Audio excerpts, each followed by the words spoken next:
Hey, I'm Alex Mercer, your host for the Just the Facts Man podcast. Tonight, we step back to 1971 into a small, hot room in London where four kids from Birmingham decided to make music that felt like standing under a falling anvil. This is Master of Reality, Black Sabbath's third studio album, released July 21, 1971 in the US on Warner Brothers, and later that year on Vertigo in the UK. It was darker, slower, and heavier than what came before, and, spoiler, it would go on to rewrite what heavy meant for generations. So, let's walk through how they made it, who was in the control room, and why, even now, those refs still feel like weather. By the time they walked into Island Studios in early 1971, Sabbath already had two records under their belts, Black Sabbath and Paranoid, and a reputation for being loud, raw, and a little terrifying. They were touring constantly, road-hardened, and hungry to double down on the weight they'd discovered. Roger Bain produced. He'd worked on the first two albums, and he stayed locked into that same idea. Capture the band raw, capture the bottom end, and don't polish away the dirt. He wasn't there to pretty things up. He wanted your chest to vibrate. The engineering was handled largely by Tom Allom, with help from other studio hands at Island and at Trident, where a little work was done. Tom Allom. This was one of his early big rock gigs. He'd go on to produce and engineer records for Judas Priest and Def Leppard, but here he was learning how to trap a tsunami of low frequencies on analog tape. Remember, this was the tape and tube era, limited tracks, microphones that wanted to scream when you put a Marshall in their face, and tape that colored everything. The band played loud, like live in the room loud, and the tape bled, saturated, and compressed in ways that became part of the record's character. Musically, the approach was simple and brutal. Thicker, mud-rich low end, drums and bass pushed forward to give weight. Guitars saturated and almost filthy by the standards of 1971. Tony Iommi and Geezer Butler tuned down C sharp, standard is the common call-out, to lower the string's tension and make those riffs both darker and easier to fret. That tuning wasn't some gimmick. It was a practical solution born from injury. Iommi had lost parts of two fingertips in an industrial accident before Sabbath ever formed. He used homemade caps and lighter strings, and, by tuning down, he eased the tension on his fingers. That physical limitation literally reshaped the sound of heavy music. Right, songwriting. Most tracks are credited to the four of them, Tony, Geezer, Ozzy, and Bill, reflecting a jam-based democratic method. But lyrics? Those mostly came from Geezer Butler. He was the band's primary lyricist, bringing a weird, wonderful mix of social commentary, spiritual wrestling, and occult imagery. People wrote stories about the band being devil worshippers. Geezer often used those expectations to flip the script. He'd write lines that sounded sinister, then reveal a moral or spiritual angle. Tricky. Let's run the tracks. First up, Sweet Leaf. That opening, you know it, a coughing fit looped into the rhythm. Famous fan lore often pins it on Ozzy, but most accounts point to Tony coughing after a big hit. Engineer Tom Allom looped and treated that cough to make the record's intro. The riff itself is monstrously simple and gloriously addictive, an unabashed love letter marijuana. It latches onto your skull and won't let go. Fans live for that one. After Forever comes next, built on Iommi's riffing with Geezer's surprisingly Christian-leaning lyrics. Yeah, surprising. The song questions assumptions about the band being anti-religion and instead asks listeners to consider moral responsibility. It pissed off some people and confused others, but it showed Sabbath wasn't a one-note shock act. Then there's the mini-instrumental, Embryo, which flows into Children of the Grave. Embryo is brief, classical tinged, almost like a palate cleanser before you're slammed by Children of the Grave. That song is tribal, urgent, and anti-war. You can hear Vietnam-era anxiety in the shouty chorus and the rolling groove. It's one of those tracks that translated ferociously to the live stage. Orchid is a short acoustic respite, Tony's delicate side. He plays more than just distorted electric. He brings acoustic nuance and melody that remind you the band's palette wasn't monochrome. That gentleness makes the heavy parts hit harder. Lord of This World slows everything down to molasses, a massive, crushing riff and lyrics about temptation and corruption. Solitude follows, and wow, what a contrast!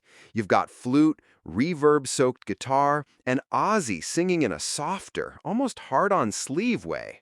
People even mistake who's singing sometimes. It's Ozzy, and the vocal tone is fragile compared to the usual snarls. Those moments of space and melody give the record emotional range. Into the Void closes the record with apocalyptic science fiction imagery, hopeful escape and doom all tangled together.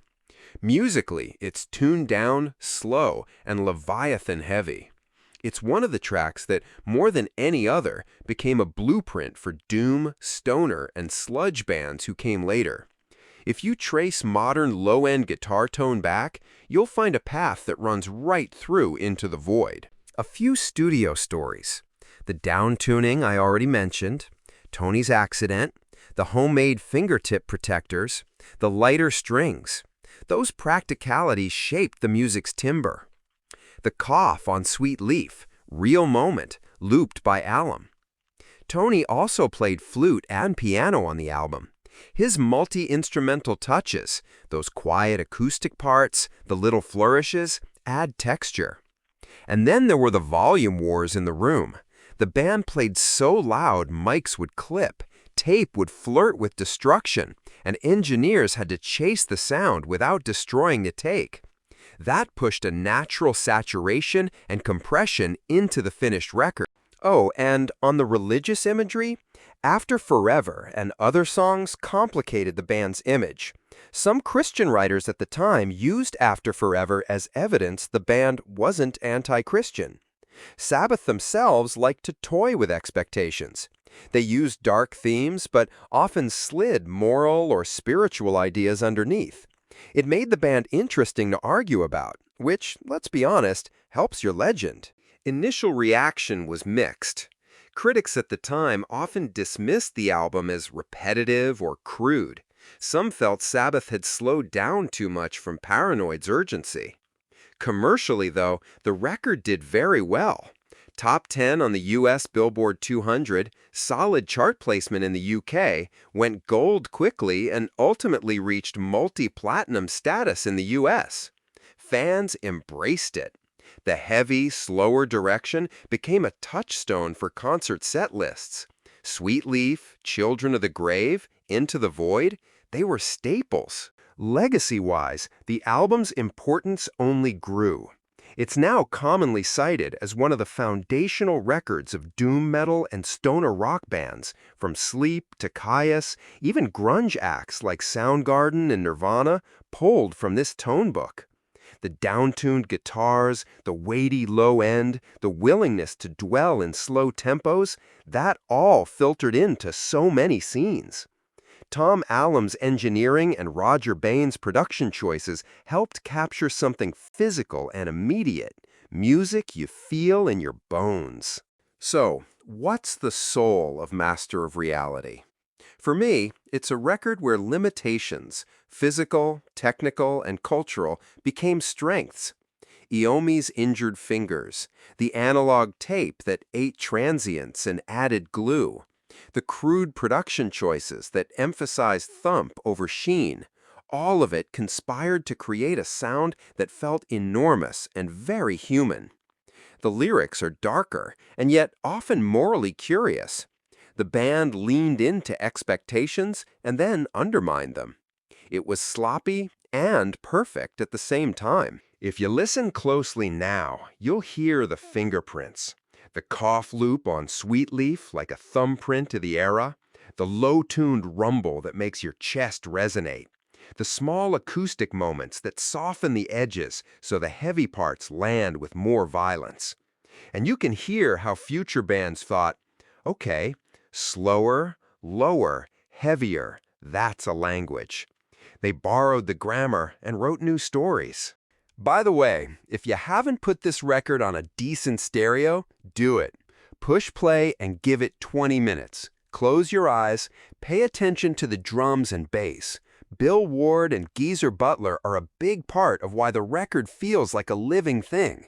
Tony's riffs are the architecture. Ozzy's voice is the weather that moves through it. Before we go, quick facts. Producer, Roger Bain. Engineer, Tom Allum and studio teams at Island and Trident. Recorded early 1971. Released July 21, 1971 in the US on Warner Brothers, later that year on Vertigo in the UK. Most tracks credited to the full band, lyrics largely by Geezer Butler. Tuned-down guitars, analog tape saturation, loud-in-the-room performances, those are the technical hallmarks. Master of Reality was misunderstood by some in 1971, embraced by the fans, and ultimately codified a sonic direction that countless bands would follow. It's an album that rewards both raw volume and patient listening. There's a kind of gritty beauty to it. Heavy, not for the sake of heaviness, but because the music had something to say in that particular register. All right, that's the story for tonight. If you dug this, next week we'll take a deeper look at Into the Void. Its covers, its riffs, and some of the bands that ripped it apart and put it back together. Until then, I'm Alex Mercer for Just the Facts Man podcast. Turn it up. Respect the riffs. Good night.